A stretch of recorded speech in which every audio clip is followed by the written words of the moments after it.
Welcome to CATEX TV. My name is Frank Fortunato. Today is Tuesday, February 21st, 2012. Everybody talks about the San Andreas Fault out in the western United States. Let's not overlook the New Madrid Fault running down the center of the continent. About 4 a.m. this morning Central Time, a 4.0 magnitude earthquake rattled 4 states, including seeing some office buildings rattle a little bit in Chicago. Illinois, Missouri, Tennessee, and Kentucky were rattled by the quake. There are no reports of any damage or injuries. We're watching it closely to see if it was a precursor of something else. Moody's ratings agencies lowered the ratings of 3 big Japanese property and casualty insurance companies. Tokio Marine, Mitsui Sumitomo, and Sompo Japan have all had their long-term ratings dropped by 1 notch.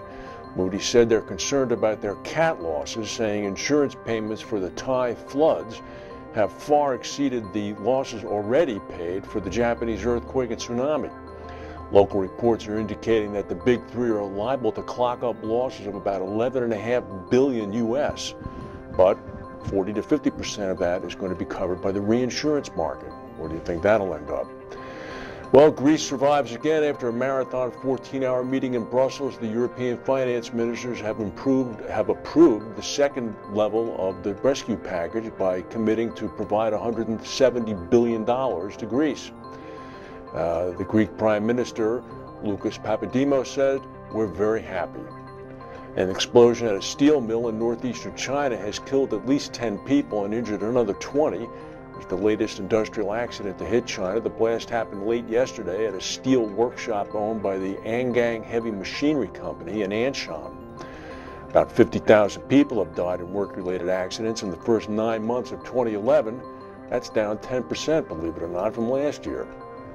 The spat between the Caymans and Bermuda is continuing. Both of them are vying to become the chief offshore location for offshore insurance and reinsurance companies, the loophole that President Obama's budget is attempting to close. Bermuda, of course, has the current preeminent position, but in an article in the main Cayman Island newspaper today, the Encompasses, it noted that Bermuda's government spent nearly $250 million more than it raised in revenues last year, and it drew down another $200 million of a long-term note that it got from the Butterfield Bank. Just to rub salt in the wound, they also noted that Prime Minister Cox, when she blamed last year's $276 million deficit on bad economic conditions, the newspaper noted that things haven't improved at all this year. Syrian government forces are once again blasting Homs. This is despite the fact that the Red Cross is trying to get a 2-hour ceasefire every day to get food in.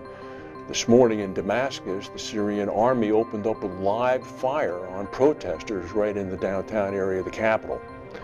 The Swiss Re former CEO Stefan Lippe has been appointed to the board of AXA as a non-executive director. And that strike at the Frankfurt airport is continuing. It's now been extended till Friday. These are for the ground controllers. It's ended up with about 20% of the flights cut every single day. It's feared that if the strike extends until Friday, that the actual air traffic controllers could join in solidarity. That would shut the place down.